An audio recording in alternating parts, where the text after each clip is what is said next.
2 o'clock, so I would like to call this meeting to order, and as normal, we will first of all have the roll call.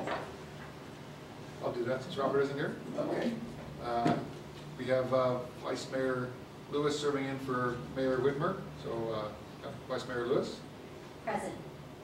Councilmember Davi. Here. Greg Conlon. Here. Alan Enthoven. Here. Jim Massey. Diane Bamer-Sandhu. Here. Bob Polito. You have a quorum.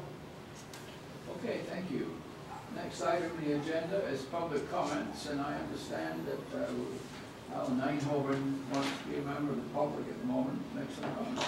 Very good. Down there, it's I can do it for you. See, I can do it from I here. just thought it'd be useful to write this down, try to choose my words correctly. Potentially the most serious financial issues facing Atherton are the costs of post-retirement benefits, particularly pensions and health care. As far as I've been able to ascertain, we do not have credible information on these costs for Atherton. I work with Louise Ho, the CFO, trying to obtain this information for CalPERS. The best she could do was 2 years. No criticism of Louise intended. She was very knowledgeable and effective. CalPERS appears to be unable or unwilling to provide longer-term projections of pension liabilities. Of course, there are uncertainties about the future. CalPERS has been basing its projections, such as calculations of unfunded liabilities, on the assumption that appear to many to be unrealistic, such as a return on investment of 7.75%. The PERS board is reluctant to adopt a lower, probably more realistic rate because that would increase the liabilities of member public agencies. We need to see alternative projections based on rates more typical of those used by private employers, such as around 4%. Many cities in California now have serious financial difficulties because of decisions that were not based on reliable information. Several, such as Stockton and San Bernardino, have evoked bankruptcy protection. Others, such as Los Angeles, are on the brink. Oakland and Stockton, and probably others, have been forced to cut back their police forces to dangerous levels. Some cities, such as San Diego, San Jose, and Menlo Park, have placed pension reform on the ballot. It seems improbable that Atherton would be exempt from these problems. The town government will be having negotiations with the police association next year. I'm not proposing any action on this issue now. We do not have the relevant information. I'm recommending that the council take action promptly now to obtain this information. For example, the town might hire a reputable and reliable actuarial firm to produce the projections, which should be for 10 years or so, that we can see clearly the implications of past and future possible decisions. Yesterday, I had a good meeting with the town manager and with the financial director and with Jerry Carlson, and we discussed this and got a very encouraging, positive reply. What's the name of the firm, please? Nicolay Consulting. Nicolay Consulting. And in their judgment, Nicolay Consulting would be well positioned to do this. And so I present this now to the Finance Committee with the suggestion that the Finance Committee make this as a recommendation to the Town Council, and that the Town Council position itself in such a way as to see that this gets carried out on a timely basis. I guess we talked about yesterday the target of May.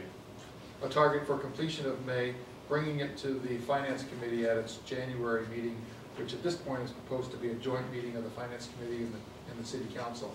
So the Council will hear information at the same time as the Finance Committee and be able to make that recommendation going forward to use Nicolay Consulting. Yep, to do what? That wasn't clear. A new actuarial study for our post-retirement benefits. This is something that council has been talking about doing for months and months, because there's just numbers flying all around in, inflated numbers, semi-inflated numbers, but nobody has a handle on what they because this is not on the agenda, we can't really discuss it.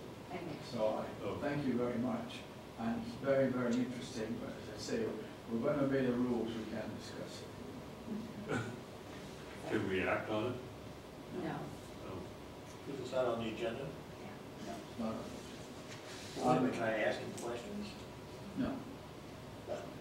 Well, can I ask the manager, what is? You can ask him lots of questions once you walk outside the All right. door. Thank you, Alan. Thank you. Are there any other public comments? Seeing none, then I will go to the regular agenda. First item of business in the regular agenda is to approve the minutes of the October 9th Finance Committee meeting. Are there any changes to those minutes? Or would somebody like to propose that we accept them as stated? So moved. Second? Can I have a second? I'll second. All in favor? Aye. Yeah. All right, next item on the agenda is a review of the property tax analysis, and who is gonna do that? Paul? Good afternoon. We have Paula Cohn from HDL. Who's going to give us an overview of our property tax allocation. We've all received in the email the report, and also I got actual hardbound copies. So I'd like to turn it over to Paula. Thank you for coming out. Thank you, Robert. And before I get into the meat and potatoes of the meeting and what our friend does, I want to talk a little bit about property taxes. My sense is, in meeting with finance committees and with first-time cities to our service, that you're aware that you pay property taxes and you're aware that the city gets some of that property tax. But how that revenue gets back to you is sometimes a mystery. And if we were still in pre-Prop 13 times, when you were levying a mill rate and you knew what you were going to collect, it would be easy code.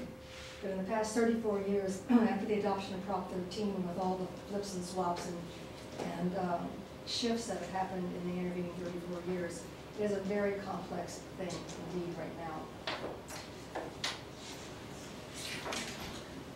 To begin with, there are three departments that, at the county level, that deal with property tax revenues. You've got the assessor, the auditor controller, and the tax collector.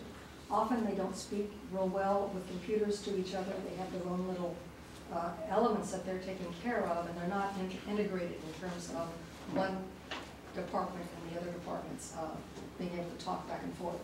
The assessor's primary responsibility is to value property. End of story. He puts a value on property, he or she. This is typically done as of January 1st, that's the lien date. And between January and June, the assessor is making corrections and adjustments to the roll. We've had a lot of Prop 8 reductions, and I'm going to get into that a little bit later. But this is where the Prop 8 reductions happen. So on January 1st, whatever the CPI is per Prop 13 gets added to the roll. And then over the next 5 to 6 months, we've got positive and negative changes that are happening to the roll. On June 30th, the roll closes and it's handed over to the auditor controller. Often it's on a tape, it's handed over to the auditor controller. Their responsibility is then to apply the taxes. The 1% rates, the overrides, the direct assessments, all of that is handled by the auditor controller. The auditor controller at the end of August then hands that over to the tax collector. The tax collector prints and mails the property tax bills. The revenue is paid to the tax collector. Once received, the auditor controller is notified and they apportion the revenue. So we've got three distinct, we'll give them a different color just so that you can see that there are very specific responsibilities. And as an example, if a city wants the assessor to assist them in budgeting, the assessor, I've got two assessors, one in Santa Clara County and one in Alameda County, who sit down with the cities starting in March, and they help the cities work through what's happening in the next fiscal year. The other 56 counties do not do that. And you're pretty much on your own. They're going to tell you, our job is to value the roll. That's what we're doing. We don't have time to sit down and hold your hand and tell you what's coming next year. Then July 1st, when they hand that roll over to the auditor controller, they're more than happy to talk to you. But of course, your budget's going to put to bed by then, and you're having to deal with that. One other thing is January 1 lien date. Let's look at January 1, 2013. The in order for something to make it on the tax roll, it happened during calendar year 2012. Okay? So January 1, 2013, the roll starts between January and June 2013. It's being massaged. The tax bills go out September 2013 for revenue you receive around November, December 2013, all the way up to July 2014. So by the time you're getting your final revenue in 2014, you're 18 months past what was happening. So it takes about 18 months from what you're seeing happen to finally make it on the roll. Okay? So 2 years ago, you had declines. Those declines were really related to what was happening in 2010. Actually, they are cutting a tree down. They're cutting a tree down, a couple of properties down. So it's not the city. No. I can talk louder and I can stand up.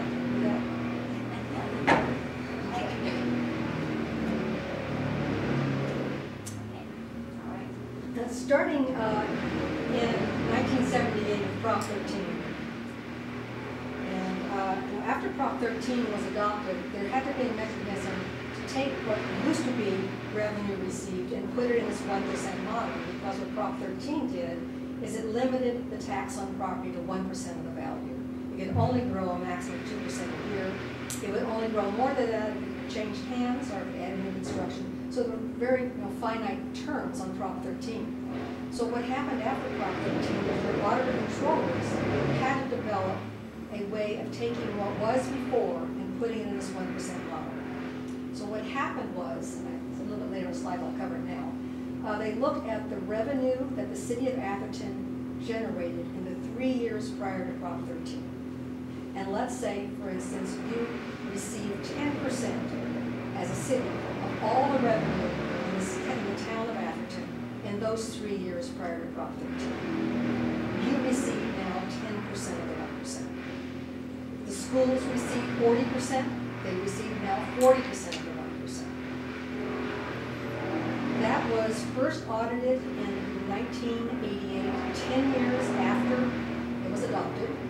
The state controller, the State Department of Finance are responsible for auditing your auditors.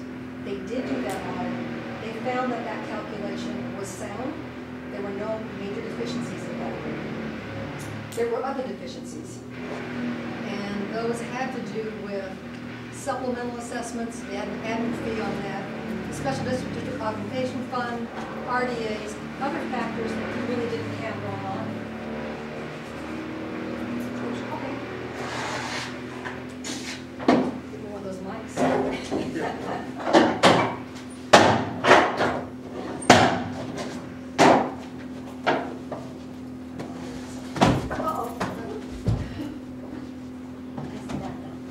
That 10%, is that the actual number you said? It's close to that, yes. But you don't get 10% because of E-revenue. So what they did is they took 3 years, like 1975, 76, 76, 7, and 8. They added that all together. They looked at all the revenue you All got. the revenue again, and they took, now they took 10% of that. No, they looked at all the revenue you got in relationship to all the revenue everybody else got. The schools, the counties, special districts, library, all of that. And the town of Atherton, at that point, looking at your total revenue pie, 10% of it all. So you got 10% of that 1%. So that was the our assessed valuation. Irrespective, well, your assessed valuation would have driven your revenue. But let's say here's the thing, let's say your mill rate prior to Prop 13 was a penny, and the school district's mill rate was 2 cents. What Prop 13 did is it rewarded the guilty and it punished the innocent. If you are a high taxing entity prior to Prop 13, you rose to the top of the pile. If you were a frugal city, you didn't have a lot of capital improvements in those 3 years, so you didn't need to levy a high amount, you became a lower tax city. And that's been It's kept consistent since then. 34 years. Paula, can I ask, one of the things that bothers a lot of residents here is when you get your property tax rate, it says, shows you all the distribution, it says 16.5% of the revenues go back to the cities. Now we have a total property tax revenue of over 60 million, Citywide. 61 million. And you're getting roughly 5 point something I know. million. And so people say, where's our 60 disagree that you're getting 16.5. I'd like to see the tax bill. I got the notice this week, and I can't, I spent 5 minutes trying to find it. It said 16%. 16, the tax bill says. My tax bill, you know, in a separate, well, anyway, separate. Is it like a pie chart? Yes. No, it was a text. Okay. It was text. What they're telling you is that all the cities in the county get 16 cents percent on average. You're a low tax city, and I'll show you in the book in a minute. You have cities here that are getting 20 cents, and you're getting 10 cents. You average that out, it's going to be about 16 cents. It's these cities, not the city. So just repeat, what's the numerator, the denominator in this percent? 10%. It is the revenue that the town of Atherton levied in the 3 years prior to Prop 13, divided by all of the revenue from all the taxing entities in the town of Atherton. Oh, that's the time, And county it- cemetery. And it came Town up of to 10%. Oh, town of So in the town of Atherton, you've got the Menlo Park School System. Am I correct about that? Yeah. You've got the county. You've probably got a flood control. You may have had a library back then. I mean, there are a bunch of let me tell you. All right. Let me go look at my tax In other words, bills. it's all of the other entities that tax Atherton. Okay. Okay. Okay. And That's jumping to 1992-3. I'm totally going all over the place. And I hate doing that. I know, I'm because- anal enough that this bothers me. In 1992-3, the state could not balance its budget. They came back to the cities and said, do you remember when Prop 13 was adopted and we kind of bailed you out? What we did is we took money that was going to go to the schools and special districts, and we slotted that over to you. And that helped you with your 10%.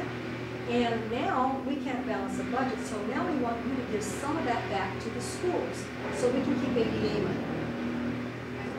So that first year, they took 9% of your 10%. And they slotted it over here and gave it back to the schools. Come to that 1993-94, they still couldn't balance the budget. Well, we've got this pot. The thing that Prop 13 did that was sort of sub rosa is it took local control of property taxes and gave it back to the state of California. And now, whenever the state needed money for Prop 1A, they would come to the local agencies because they had the control of property taxes. And so that it's harmed all local agencies. So after 1992-93, these two educational revenue augmentation shifts, ERAF, the county went through and they provide us with information so that we can see that the county of San Mateo was getting 23 cents, it's now getting 13 cents, and the ERAF pot is now getting a dime of their 23 cents. And the Menlo Park Fire District, they're getting roughly about 18 cents, goes to ERAF, and 13 cents goes to the fire district. Come down to the town of Atherton, you're now left with 8.5. The county's getting almost 2 cents, so you were right around 10.4 cents before ERAF harmed you. Educational revenue augmentation fund is the shift to help the state of California balance their budget in 1992-3. It still exists, it's never going to go away. However, you have excess ERAF coming back to you because you've got so many basic aid schools. And I know you want me to help you with that number. I don't have the resources to get to that number. The county's the only people that have the keys to that kingdom. They do not share. Share what then? The calculation for excess ERAF. You've got one community college district, it's the San Mateo Community College District. That's really close to going basic aid. When it goes basic aid, there's going to be a lot more excess ERAF. A lot more what? Excess ERAF Coming back to us. coming back to you. Yeah. And that's something the state's got their eye on. Well, yeah. right. There's only a few They want the counties, ERAF. they want Yeah. the excess ERAF Yeah. back. Well, and there are some places where there is insufficient ERAF to make the BLF and triple flip payments. So there was an auditor controller conference in October, and one thing that the LAO's office said is this is a priority after the first of the year. We need to talk about excess and insufficient ERAF and get this settled because you're entitled to some or all of that. Why are we entitled? Because it's coming from paying first. They took it from you. If they're not going to use it, and Where is it sitting? It's sitting in an ERAF county. But it came from us first initially, it Well, came from our. that's posted every year. They get it, but if you're a basic aid school, you don't get it. And now of the 23 You school need to districts. explain basic aid. Okay. I'm gonna be here past 4. Well, an easy way, I guess, to explain basic aid is if the schools have enough property tax. to make their ADA obligation. They don't get any money from the state. ADA being average daily Average attendance. attendance. So of your 23 school districts in San Mateo County, only 8 are not basic aid. The rest of them have enough property tax because of the increase in values over the past 10 years that they're now basic aid. So they don't get the money unless they're not basic aid? Correct. If you're not basic aid, that means that the property tax that your district charges is insufficient to make the ADA, the 2,183, whatever the number is this year. It's insufficient to make that payment for every pupil in your district. And ERAF is used to supplement that. If there's insufficient ERAF, then the state has to pay the average daily attendance out of their own pocket. So So you're saying the rent is not the funds built up? My understanding is they're trying to do away with this. Really, you know, because I don't know, well, in order for them to do that, the state of California is going to have to step up. everybody's gonna go to ADA. Yeah, that would have to happen. But what do you do with the school district who is immoralized to collect, where are you here, 16 cents of every tax dollar? And now you're saying, your basic aid, you're collecting this money, you can't keep it. And they're gonna say, but I've had it for the last 34 years, how can you take it from me? You know, in our district, our school districts here, almost always. Yeah, they don't. That's why we get so much back. That's why you get so much back. Yeah. And there was a point when, not specifically here, but in some of the other cities in San Mateo County, when we were going off the cliff after the real estate bubble burst, and property values were being declined by 1/3 or 40%, they were really coming close to not being basic aid anymore because the values were not supporting the same levels. Okay. Can I go back? Yeah, go back and start over. Maybe go more. Okay. The last thing I want to say is that you have to be audited by the state controller every 5 years. You have been audited every 5 years. The way they calculate ADA has never been an issue. There have been other issues, none of them have been specific to the town of Atherton. We've got problems in other jurisdictions, like San Bruno, right here. Their RDA, last time they did the audit had a problem. But for the most part, ERAF and redevelopment agencies, you don't have a redevelopment agency, so most of the issues that were found to be outstanding or deficient really did not relate to the way you were receiving your revenue. Okay, I've already talked about how your property tax share, and what, this was the amount that you had before ERAF. This is the amount that got shifted, roughly 18.78%.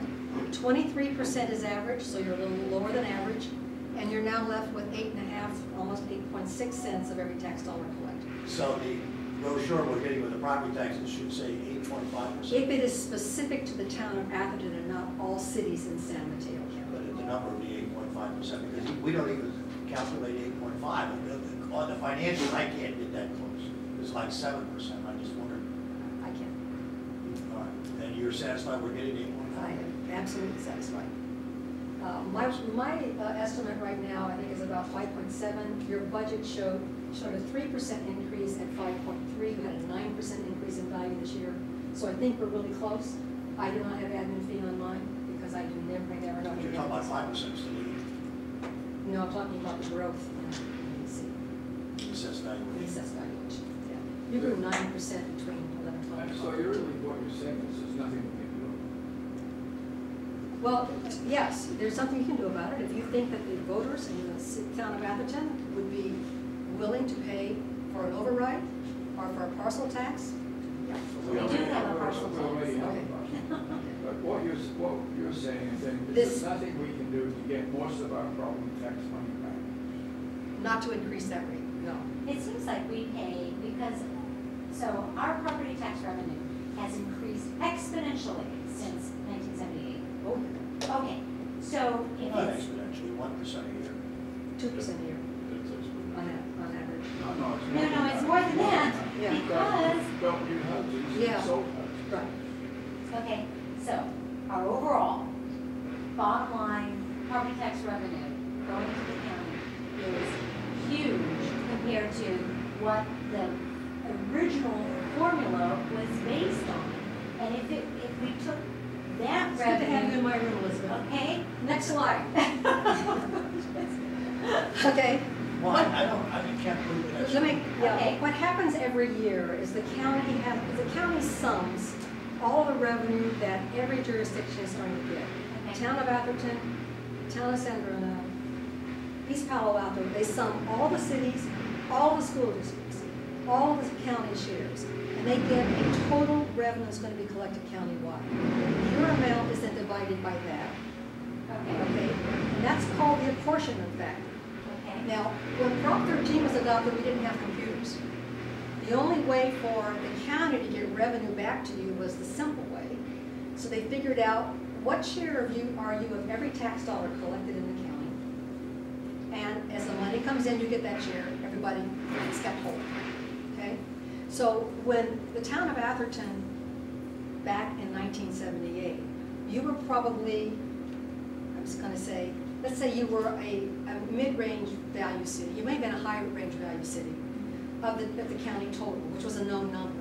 In the intervening 34 years, you've grown, but everybody around you has grown too.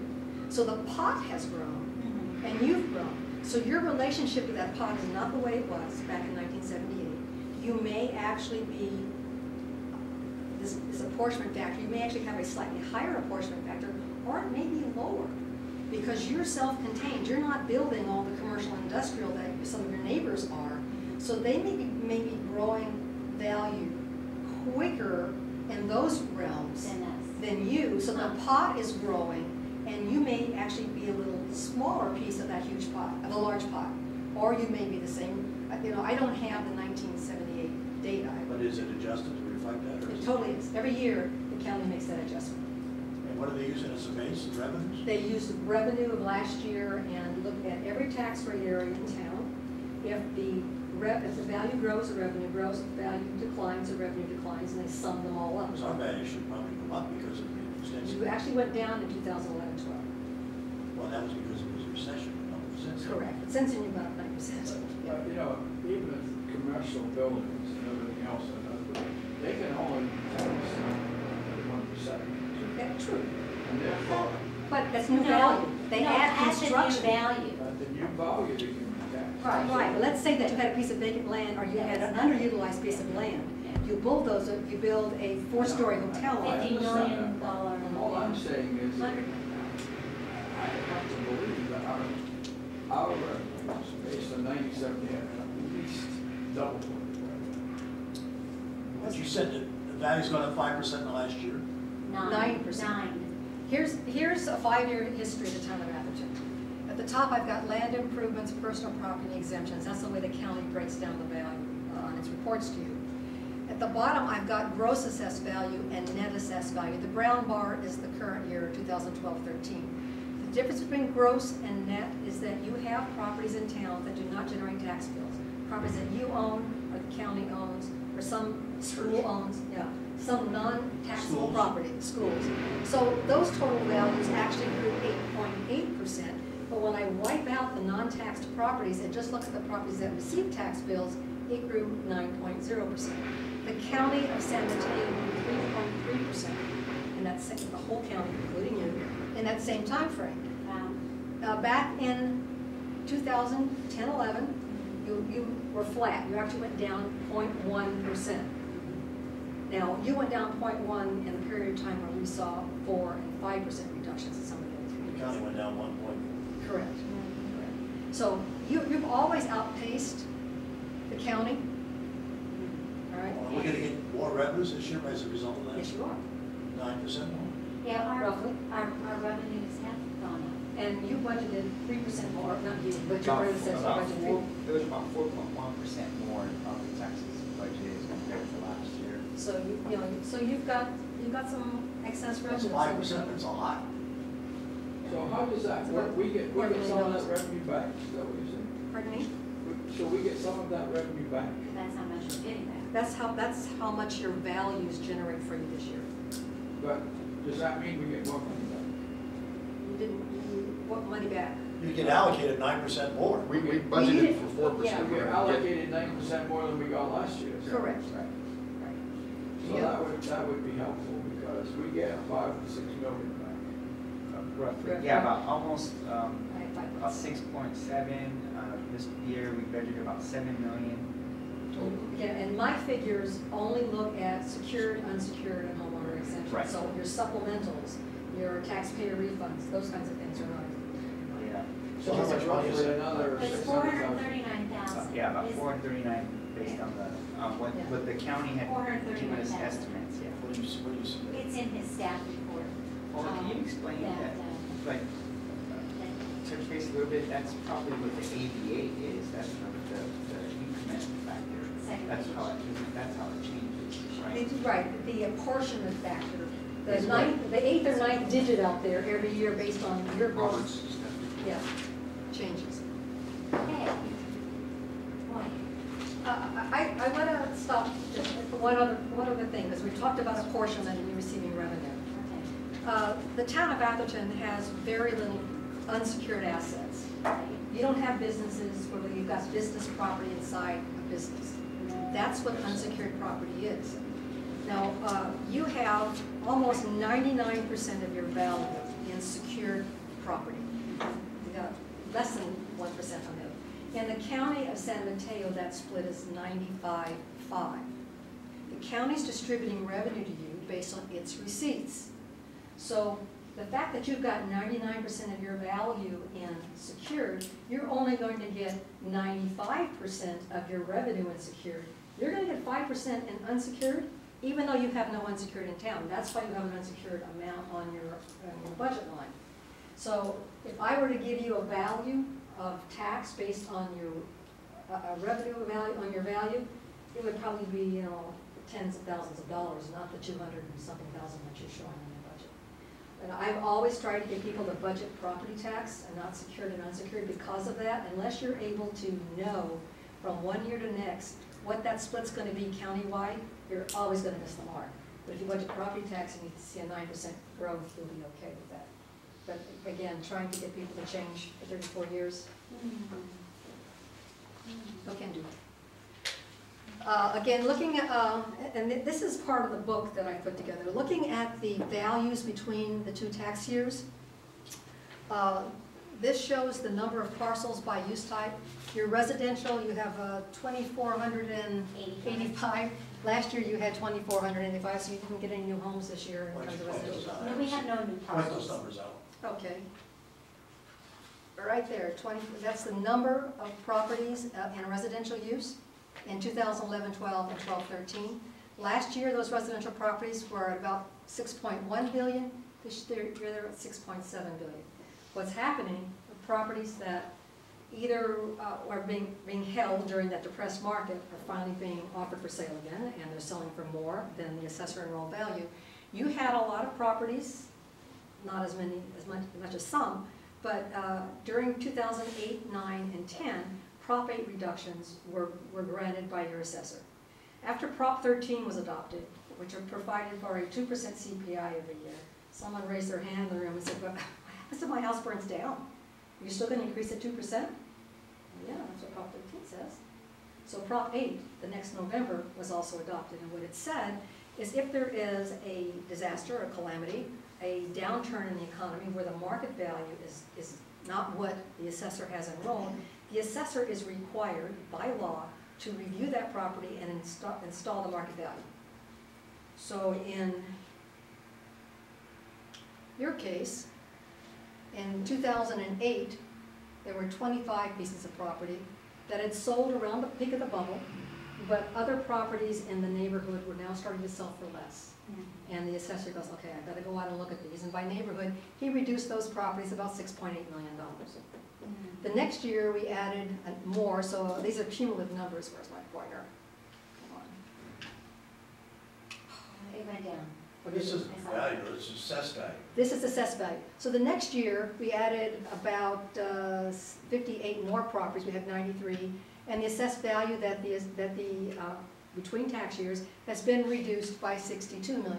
So we get down to your peak year, which was last year, 2011-12.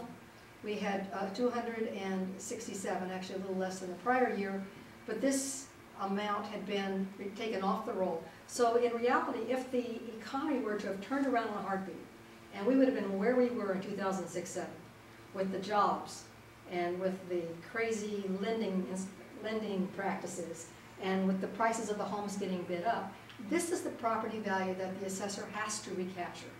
He has to look at these properties every year, and when the economy rebounds, he has to go out and start increasing the value on these properties. In all, you've got roughly 10.7% of your residential homes have been reduced 19.0% of their value in that year. Well, but most of those, if property's been owned more than 10 years, that's unlikely to be. They went all the way back to 1999 in some counties doing this. Well, you know, yeah, but in Atherton, I can't believe that if somebody bought a house 10 years ago, that the assessed valuation would be below the market value when they bought it. If they bought that house in 2005 or 6, and someone else bought a house similar to theirs in 2008, and let's say that they paid $4 million for that home in 2005-06, someone now is paying $3.7 million in 2008. The assessor is saying your property is overvalued by $300,000, and I'm going to temporarily reduce your value for taxation purposes to the market value until the economy rebounds. Is that based on a request by the owner, or It's required by law. required by law? And if the assessor fails to do it, then the owner can file an appeal and have them look at it. So people could get reduced without even knowing it. 1, 2, 3, 4 times. I've got some homes that have been reduced each of the last 4 years. In Atherton? No. Yeah. And it looks like we're turning around. Yeah. We've So what's turned the happened corner is here. now you've got about 40 fewer properties that are now in that pool, Yeah. and this is turning around. What's happening also, though, you've got properties that have been reduced by the assessor, and when the market turns around, the owner is saying, okay,